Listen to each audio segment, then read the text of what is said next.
우리 여호수아서 24장 1절에서 18절까지 같이 읽도록 하겠습니다. 우리 서로를 향해서 예수님 때문에 행복하십시오라고 인사하겠습니다. 예수님 때문에 행복하십시오. 언제나 예수님으로 말미암아 가장 행복한 인생 사시는 우리 성도님들 되실 수 있기를 바라겠습니다. 많은 사람이요, 당장 눈앞에 있는 이득을 생각하다 보니 자신의 정체성을 잃어버릴 때가 있어요. 그러다 보면 자신이 가야 될 그 길을 가지 못하고 가지 말아야 될 그 길을 쫓아가는 그런 때가 있다라는 거죠. 출애굽에 성공한 이스라엘 백성들, 이제 가나안 땅을 약속대로 차지하게 됩니다. 이제 정착을 하게 되었어요. 이제 여호수아가 나이가 들어 하늘나라로 이민 갈 때가 다 가까이 와 온 거죠. 그래서 마지막 당부와 함께 설교와 그들에게 다짐을 받아내는 그런 말씀을 전합니다. 이들도 이제 선택의 기로에 놓여 있는 거예요. 강력한 리더십을 자랑하던 여호수아가 이끌어갈 때는 그만 바라보며 쫓아가면 되었지만 이제 그가 떠나고 각 지파로 흩어져서 살게 된다라는 거죠. 그러면 수많은 선택들 앞에서 이제 스스로 판단하고 선택해야 될 때가 오게 된다라는 거예요. 그럴 때마다 하나님을 선택해야 될 사람들이 누구였습니까? 이스라엘 백성들이었다라는 거죠. 이들에게는 쉬웠습니다. 하나님을 선택하는 일은 별 문제가 아니었어요. 뭐만 하면 됐을까요? 지금까지 인도에 오신 그 하나님을 기억만 잘하면 돼요. 근데 사람들은요, 이런 말 하면 좀 그렇지만 약간 까마귀와 비슷해요. 여러분, 설교 듣고 교회 문 밖 나가는 동시에 우리 머릿속은 어떻게 되죠? 리셋이 돼요. 언제 예배를 드리고 설교를 하고 기도하고 말씀을 들었는지 전혀 기억이 나지 않는, 그렇게 리셋되어 다시 사상으로 돌아가잖아요. 이스라엘 백성이라고 뭐 다르겠습니까? 그래서 기억한다는 것이 굉장히 중요해요. 근데 이스라엘 백성도 기억이 얼마 가지 못합니다. 하나님을 떠나는 일이 발생하고 다음 세대에게 하나님을 물려주는 그 길조차도 잊어버려요. 2세대, 3세대가 들어오면서 이제 하나님을 떠나 이제 온통 혼합 종교가 이스라엘 땅에 가득 채워져요. 그런 일이 발생하게 되는 겁니다. 그래서 하나님의 인도하심을 기억하는 것만큼 중요한 것이 성도에게는 없다라는 겁니다. 그것만 잘 기억하면 하나님을 선택하는 데는 별 문제가 없어요. 지금까지 인도하신 하나님, 우리 조상의 하나님, 우리에게 이 땅, 약속의 땅을 주신 그 하나님, 그분을 곰곰이 생각해 보면 하나님을 선택하지 않을 이유가 없는 거죠. 그래서 과거에 이끌어 오셨던 그 하나님을 기억하는 게 그렇게 중요하다는 겁니다. 우리 성도님들도 지금까지 우리를 인도해 오신 그 하나님을 잊지 않고 기억하심으로 말미암아 수많은 선택의 기로에 놓일 때마다 살아계신 하나님만을 선택하시는 우리 복된 성도님들 되실 수 있기를 바라겠습니다. 아멘. 우리 말씀 보겠습니다. 1절부터 13절까지입니다. 이스라엘 태생부터 성장 과정까지 하나님의 은혜가 없었던 적이 한 번도 없었지요. 아브라함의 아버지가 다른 신을 섬길 때 하나님은 없던 일을 시작하셨다고 말씀하나요? 아브라함을 강 저쪽에서 이끌어내어 가나안 땅에 이르게 하셨습니다. 5절부터 7절까지 보면 이스라엘 백성이 애굽에서 부르짖을 때 하나님이 행하신 일은 무엇이었습니까? 애굽에 재앙을 내리고 이스라엘 백성을 그곳에서 건져내시는 일을 하셨습니다. 11, 12절에 보면 가나안 족속 이스라엘과 싸우려 할 때 하나님은 이스라엘을 어떻게 도우셨습니까? 가나안 족속을 이스라엘 손에 넘겨주시고 왕벌을 보내어 아모리 두 왕을 쫓아내셨습니다. 이스라엘의 시작과 진행과 지금 가나안 땅에 정착하는 모든 과정 밑에 짙게 깔려있는 게 하나가 있어요. 뭐가 있을까요? 은혜라는 것이 깔려 있습니다. 이스라엘 백성은 처음부터 하나님의 일방적 사랑인 은혜 가운데 선택되고 민족을 이루고 광야를 지나 가나안 땅을 약속받은 민족으로 그 가나안 땅을 차지하고 살고 있는 거죠. 그래서 시작부터 이스라엘 백성은 일방적인 하나님의 은혜로 시작한 민족이다 할 수가 있는 겁니다. 그래서 하나님의 은혜만 생각하면 이스라엘 백성은 하나님을 절대 배반할 수 없는 민족이에요. 문제는 조금 전에도 말씀드렸지만 뭐가 문제일까요? 자꾸 하나님을 잊어버린다는 게 문제예요. 세대가 거듭되면서 그래요. 우리 다울학교도 마찬가지고 모든 교회가 그럴 겁니다. 다음 세대 내 자식들에게 믿음을 물려주는 일을 게을리해서는 절대 안 돼요. 하나님 앞에 섰을 때 반드시 하나님은 그걸 물어보실 겁니다. 내가 너에게 준 자식, 너는 어떻게 믿음을 물려줬냐? 이스라엘 백성은 그것을 등한시해요. 정착하고 먹고 사는 일에 바빠가지고 그저 나 혼자 믿기 바쁜 거죠. 그러다 보니 그 놀라운 가장 귀한 사역을 잊어버리는 것을 볼 수가 있습니다. 잊는다는 게 이렇게 치명적으로 우리의 신앙을 흔들어댈 수가 있어요. 그래서 하나님을 기억하는 게 굉장히 중요하다라는 것입니다. 처음부터 끝까지 이스라엘 백성을 이끌어왔던 것은 하나님의 일방적 사랑이라 할 수 있을 그 은혜로 시작된 거라 할 수가 있습니다. 하나님의 은혜로 아브라함이 유프라데스 강을 넘었습니다. 이스라엘 백성이 홍해를 지나 요단강을 넘어 가나안 땅에 들어올 수가 있었고 그 가나안 땅에 정착할 수가 있었습니다. 조금만 생각해 보면 이스라엘 백성이 능력 있고 전쟁에 능하고 힘이 있어서 지혜가 있어서가 아니죠. 모든 과정을 누가 이끌어 오셨어요? 하나님이 이끌어 오셨습니다. 하나님의 일방적 사랑으로 이끌어 오셨어요. 기회만 되면 이스라엘 백성들은 어떻게 했어요? 하나님 앞에 배반을 저질렀습니다. 모세를 돌로 쳐 죽이려고 하고 여호수아를 돌로 쳐 죽이려고 하고 까떡하면 애굽에서 먹던 고기 국물이 생각난다고 고기 먹었을까요? 그 노예가? 아니에요. 그런 민족이었습니다. 그럼에도 하나님이 가나안 땅에 정착하게 했다는 것은 어떤 거예요? 그 안에 하나님의 은혜가 있었다는 거예요. 그 은혜를 기억한다면 이스라엘 백성들은 절대 하나님을 배반할 수 없습니다. 성도의 모든 삶도요, 하나님의 은혜의 결과라고 할 수가 있는 거죠. 성도가 성도된 것은 뭘까요? 무엇 때문에 성도가 성도되었을까요? 하나님의 은혜 때문이에요. 내 능력이 아니라 내가 성도되어 하나님의 자녀됨의 권세를 누리는 자로 세워진 것은 전적으로 하나님의 은혜, 나와 상관없이 나를 사랑하셔서 베푸신 그 은혜 때문이다라는 것을 기억하는 것, 그게 굉장히 중요합니다. 그래서 우리는 어제의 은혜로 어제의 삶을 살고 또 오늘 베푸실 또 다른 새로운 은혜를 품고 그것을 먹으며 오늘을 살아가는 거죠. 내일이라고 하는 삶도 어떻게 삽니까? 내일 베푸실 하나님의 은혜를 기대하는 마음을 품고 살아가는 사람, 그 사람이 성도라고 하는 사람이라고 할 수가 있어요. 그리고 영원한 하나님의 나라에 입성할 그때까지 우리 몸이 삶을 다하면 하늘나라에 들어가잖아요. 그때조차도 하나님의 은혜로 우리가 그 땅에 들어가게 되는 거죠. 그래서 성도는 시작부터 끝까지 다 그 밑에 우리를 이끌어가는 게 뭐라는 거예요? 하나님의 은혜라고 하는 것입니다. 그래서 성도는 하나님을 떠나서는 안 돼요. 배반할 수가 없습니다. 그러나 자꾸 우리가 하나님을 잊어버리니까 하나님이 아니라 다른 것을 자꾸 쫓아가는 그러한 삶을 사는 거죠. 그러니 우리 성도님들은 여러분을 지금 있게 하신 그 하나님, 지금 하나님을 예배하게 하신 그 은혜를 잊어버리지 말고 하나님과 함께 동행하며 하나님만을 붙잡고 사시는 우리 성도님들 되실 수 있기를 바라겠습니다. 아멘. 14절부터 18절 말씀 보겠습니다. 이스라엘은 하나님과 우상 사이에서 머물거릴 수 없습니다. 14, 15절 말씀. 여호수아가 백성에게 강력히 촉구하는 바가 무엇이었어요? 여호와를 섬길지 이방신을 섬길지 선택하라. 나와 내 집은 오직 여호와만을 섬기겠다라고 그렇게 선언합니다. 16절부터 18절에 보면 이스라엘 백성이 오직 여호와만 섬기겠다고 결심한 이유가 무엇이었습니까? 애굽에서 구원하여 가나안 땅에 인도하신 분이 여호와 하나님임을 알기 때문이에요. 기억하기 때문이었다라는 겁니다.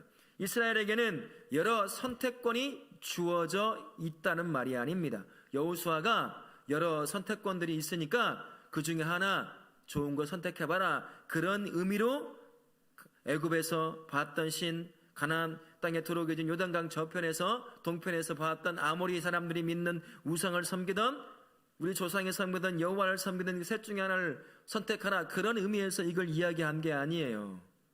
너희들이 지금의 이곳까지 오기를 위해서 하나님께서 역사하셨던 것을 조금만 기억해낸다고 한다면 선택하는 것은 아무 문제가 없다는 것을 강조하기 위해 그렇게 말한 거죠. 그래서 이스라엘 백성들에게는 여러 좋은 선택지가 있는 것 중에 그 중에 하나를 더 나은 것을 선택하는 그러한 민족이 아니라는 겁니다.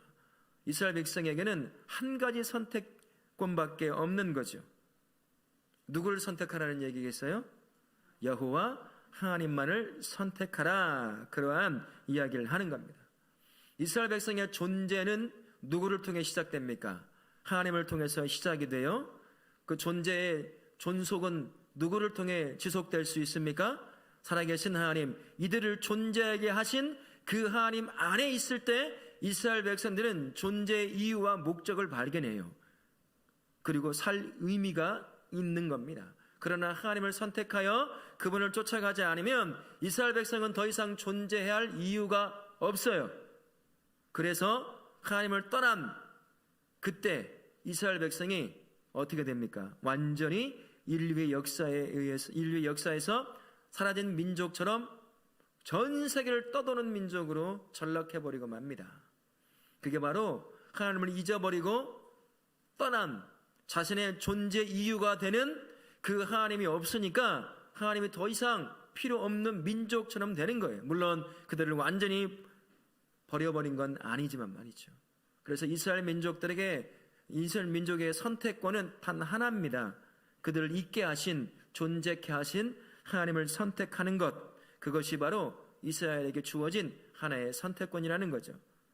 성도 또한 이스라엘과 똑같아요. 성도의 시작은 누구라고 했어요? 하나님이셔요. 믿으십니까?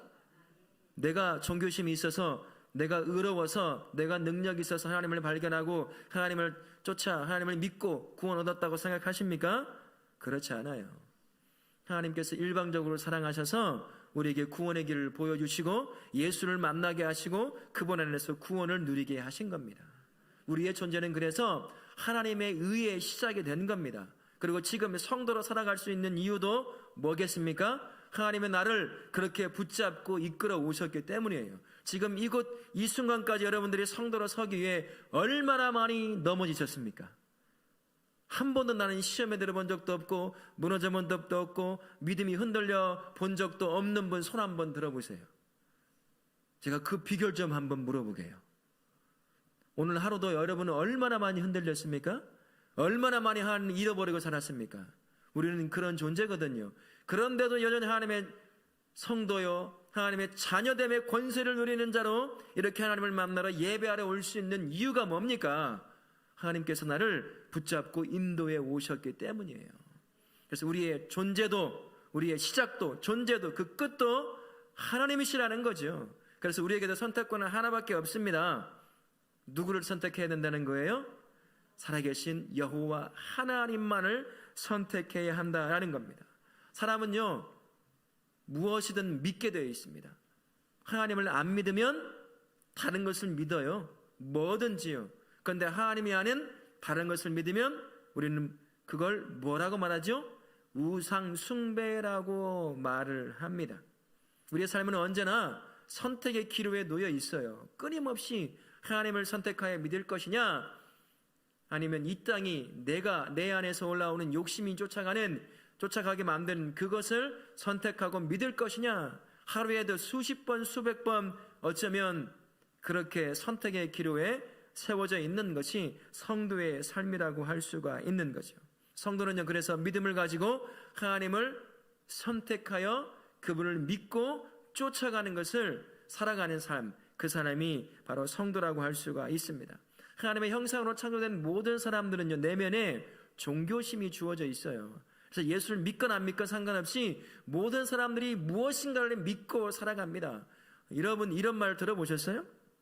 나는 믿음 이런 거 필요 없어. 나는 이성적인 사람이라 이성적으로 이해가 되고 받아들여지면 되는 거야 라고 말하는 사람 보셨어요? 그 순 거짓말이거든요. 우리는 다 무언가를 믿게 되어 있습니다. 여러분 이 자리에 앉아 있어요. 이 건물이 안 무너질 거라는 뭐가 있으니까 여기 앉아 있을까요? 믿음이 있어요. 내 안에요. 아파트 15층에 살아요.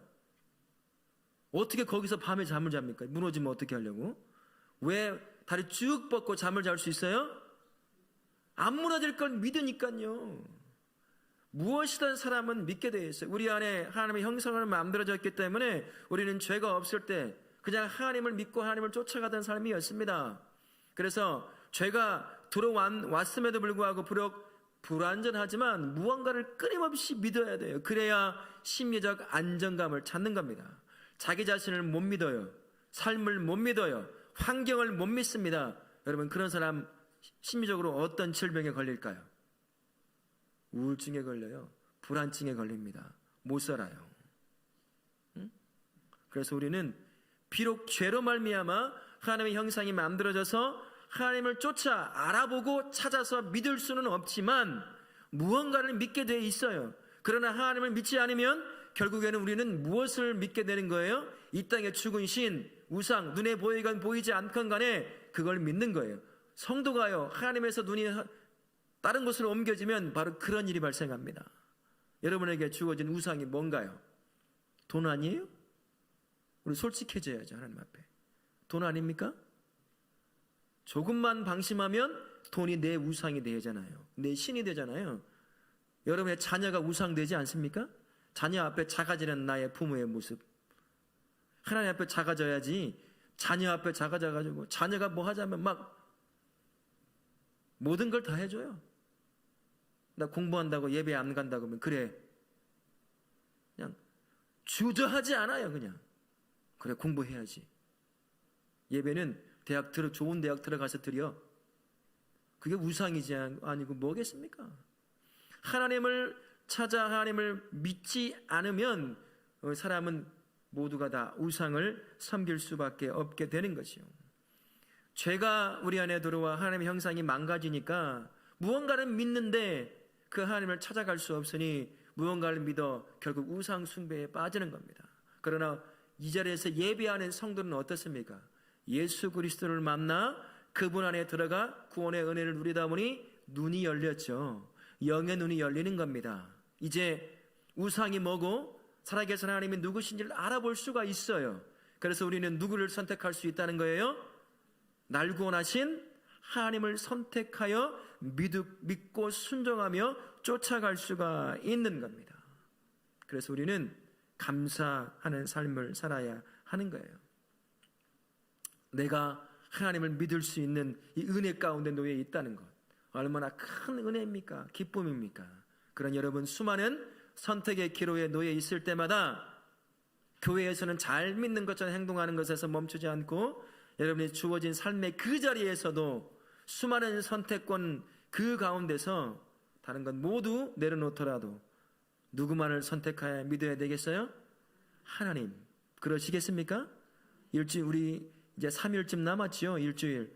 그렇게 하나님만을 선택하며 살아가시는 우리 성도님들 되실 수 있기를 바라겠습니다.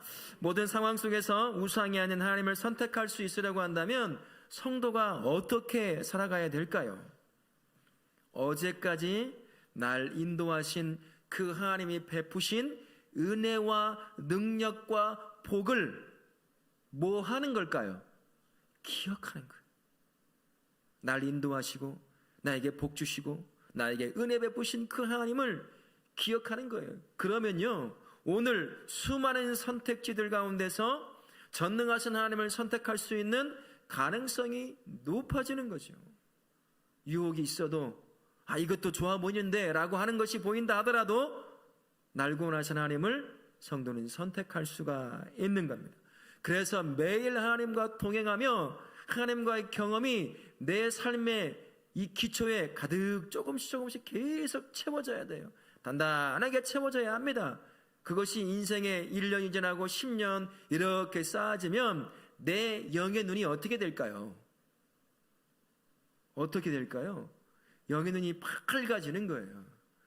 수많은 어려움 가운데 있어요. 이스라엘 백성들은 그 어려움에 닥칠 때마다 모세를 돌로 쳐 죽이려고 하고 하나님을 원망했어요. 어제까지, 아니 지금 이 순간까지 낮에는 구름기둥으로 밤에는 불기둥으로 인도하고 계시는 현재적으로 존재하신 그 하나님을 경험하고 있는데도 그 하나님을 기억하지 못하니까 손가락질하고 있는 겁니다. 성도는요, 그걸 기억하는 거죠.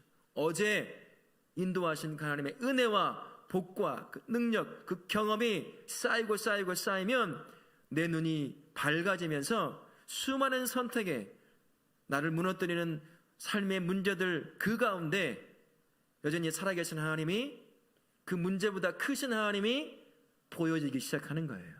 그래서 그 가운데서도 하나님을 선택하여 믿고 쫓아갈 수가 있는 겁니다. 그래서 매일매일 하나님과 함께하는 그 삶의 경험들이 필요하다라는 것입니다. 그러면 성도가 어떻게 해야 내 삶에 하나님과의 함께했던 경험이 밑에 삶의 모든 기초에 조금씩 쌓여서 단단한 나의 신앙을 세워갈 수 있을까요? 하나님과 동행하는 삶을 살아야 하겠죠. 우리는 어떻게 하나님과 동행할 수 있을까요? 하나님의 말씀을 가까이 하는 수밖에 없습니다. 그 말씀을 읽고 묵상하고 생각해보고 우리가 하는 것처럼 때로는 암송도 해보며, 그리고 그 말씀을 순종하려고 하는 삶, 말씀 가운데 역사하시는 하나님에 대한 경험들이 풍성히 쌓여야 돼요. 어제라고 하는 것은 이미 끝나서 오늘의 영향을 미치지 못할 것 같지만, 어제 경험했던 그 하나님은 여전히 오늘도 똑같이 역사하심을 기억나게 만들어주는 좋은 믿음의 자산들입니다. 그래서 어제까지 경험했던 그 하나님을 쌓아 놓으려고 한다면 매일같이 하나님과 동행해야 되는데, 가장 첫 번째가 말씀을 가까이 하는 거예요. 다시 한번 물을게요. 여러분, 맥체인 성경표를 가지고 지금 잘 따라가고 계신가요? 오늘 어디 구약 처음이 어딘가요? 어디예요? 예? 네? 어디? 30. 네. 읽으시는 분들이 있네요. 못 읽으면요, 유튜브에 보면 맥체인 성경 읽기표 그냥 알아서 들려주는 게 있어요. 차인표 목소리 나오죠. 여러 연예인들이요, 좋은 목소리를 읽어줘요. 그 따라가는 것도 굉장히 좋습니다. 그리고 새벽기도 나오면 우리 매일 성경 가지고 매일같이 지금 어딜 보고 있나요? 이제 누가복음을 보고 있죠. 그렇게 말씀을 쫓아갈 수가 있습니다. 그러니 하나님의 말씀을 가장 가까이 하고 읽고 묵상하고 그 말씀을 순종하려고 몸부림치는 그 삶이 내 삶을 밑에 기초를 이루는 하나님에 대한 경험들이 쌓여져 가는 것이에요. 그 삶이 어제까지 계속 쌓여져 가야 한다는 겁니다. 어떻게 하나님과 동행할 수 있습니까? 기도의 자리를 사모하여 나오는 것이죠. 기도는 하나님과의 대화의 시간입니다. 내 욕심을 막 달라고 하는 시간이기보단 하나님과 깊은 대화의 시간이에요. 남들에게 말 못하는 나의 삶의 은밀한 모든 부분까지도 듣고 이해하시고 품으시고 인도하신 그 하나님께 고백하는 거예요. 하나님, 나 이렇게 살았어요. 어떻게 하면 좋을까요? 이 문제 앞에 내가 어떻게 살면 좋을까요? 그렇게 하나님께 묻고 그분의 음성을 듣고 깨닫고 그렇게 살아가게 하는 것, 그게 하나님과 기도의 대화라고 할 수가 있는 거죠. 그 대화가 깊어지고 많아지고 길어지면 어떨까요? 수많은 삶의 문제들 앞에 쉽게 하나님이 아니라 이 땅의 것, 내 욕심이 요구하는 것을 선택할 수 있겠습니까? 아닙니다. 내 소리를 들으시는 하나님, 내 마음을 이해하시고 품으시고 위로하시고 능력이 되어 문제를 해결하시는 그 하나님을 선택할 수 있게 되는 거죠. 그래서 기도의 시간들을 사모하며 나와서 기도를 통해 역사하시고 경험케 하시는 그 하나님에 대한 경험이 여러분의 삶의 기초에, 말씀 위에 또 다른 경험들을 쌓아가시는 우리 성도님들 되실 수 있기를 바랍니다. 또 하나님과 어떻게 동행할 수 있을까요? 최고의 하나님께 최선의 예배를 드리는 거예요.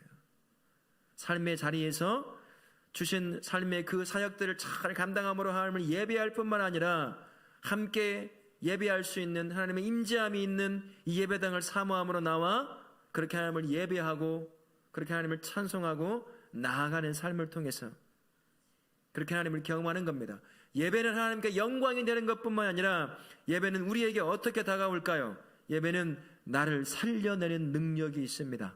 예배는요, 나의 가정을 살려내는 능력이 있어요. 예배는 우리 교회를 살려내는 능력이 있습니다. 예배는 그래서 예배하는 자로 세워진 자들이 살아가는 삶의 그 자리를 바꾸어 놓아요. 변화시킵니다. 빛으로 살아가게 하시고 소금으로 그리스도의 향기와 편지로 살게 하셔서 내가 세워진 그 자리에서 진실한 예배를 드리는 자들을 통해서 그 환경이 변화시켜져 가게 되는 겁니다. 살려내는 역사가 내가 있는 그곳에서 일어나게 되는 거죠. 그 살려냄의 역사를 예배 때마다 경험하는 거예요. 하나님께서 주시는 그 생명을 경험하는 거죠. 그 삶이 말씀과 기도의 경험들을 위해 또 다른 하나님과의 동행함의 경험으로 쌓아가는 것입니다. 그렇게 쌓아가면요, 내 영의 눈이 열리기 시작해요. 내 마음이 열리기 시작합니다. 수많은 선택지들, 사단이 이렇게 줘요. 야, 정말 하나님을 예배하는 거 좋지, 하나님을 선택하여 살아가는 거 좋잖아. 근데 그것보다는 좀 못하지만 이것도 있고 저것도 있거든. 한번 봐봐. 그 중에서 네가 좋아할 것 같은 거 하나 선택하면 어떻겠냐, 이렇게 접근해 올 때가 있어요. 그게 예배에 대한 유혹일 수도 있습니다. 돈에 대한 유혹일 수도 있고요, 다양한 방편으로 옵니다. 그럴 때 단호하게 하나님을 선택할 수 있으려고 한다면 어제까지 하나님에 대한 풍성한 동행하심의 경험들이 쌓여 있으면 뚜렷하게 보이기 시작하는 거죠.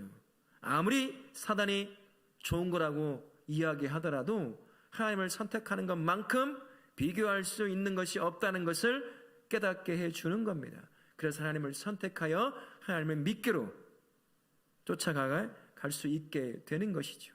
때로는 이렇게도 접근해 와요. 거의 비슷하게 하나님을 선택하여 섬기는 것과 믿음에 쫓아가는 것과 또 이 땅에 네가 갖고 싶은 것, 그걸 통해서 하나님이 역사할 수 있지 않겠냐, 그 삶을 통해서 하나님이 쓰시고자 하는 건 아니겠냐, 그런 참 교묘한 방법으로 우리의 삶에 찾아와서 하나님을 선택하는 것을 여러 선택지 중에 하나인 것처럼 그렇게 우리를 유혹할 수도 있다는 거예요. 그럴 때 흔들리지 않고 하나님을 선택할 수 있으려면 어떻게 해야 되겠습니까? 어제까지의 삶에 풍성한 하나님과 동행했던 삶의 경험들이 풍성히 쌓여져 있어야 돼요. 그것이 눈을 밝게 만들어 주거든요. 우리 모든 성도님들은 수많은 삶의 유혹들, 선택지들 가운데서 하나님만을 선택하실 수 있기를 바랍니다. 하나님을 선택하는 것은 여러 좋은 옵션들 중에 하나가 아니에요. 성도에게는 하나밖에 없습니다. 성도가 선택해야 할 것은 뭐겠어요? 하나님뿐이에요. 성도의 시작도 하나님이고, 성도가 성도로 살 수 있는 곳도 하나님이고, 성도가 이 땅의 삶을 다 마감하고 영원한 하나님의 나라에 들어갈 수 있는 길도 하나님을 선택할 때 가능한 건 아니겠습니까? 오늘 삶 여러분은 어땠어요? 이것저것 선택할 것들이 참 많았지요? 그중에 여러분들은 무엇을 선택했습니까? 바라기는 저도 그렇고 우리 모든 성도님들 살아계신 하나님을 선택하실 수 있기를 바랍니다. 사단이 주는 이것도 좋고 저것도 좋은데 오늘은 이것 한번 가져보면 어떻겠냐라고 하는 그 소리에 현혹되어 하나님을 선택하는 것을 잊어버리는 그러한 어리석은 성도가 되지 않기를 바랍니다. 언제든 어느 상황이건 아무리 내 안에서 좋다고 얘기하고 세상이 좋다고 얘기한다 하더라도 나에겐 가장 좋은 분, 유일하게 좋은 그 한 분, 바로 하나님만을 선택하여 그분이 주시는 놀라운 은혜와 복을 풍성히 누리는 우리 성도님들 되시길 예수님의 이름으로 축원합니다. 아멘.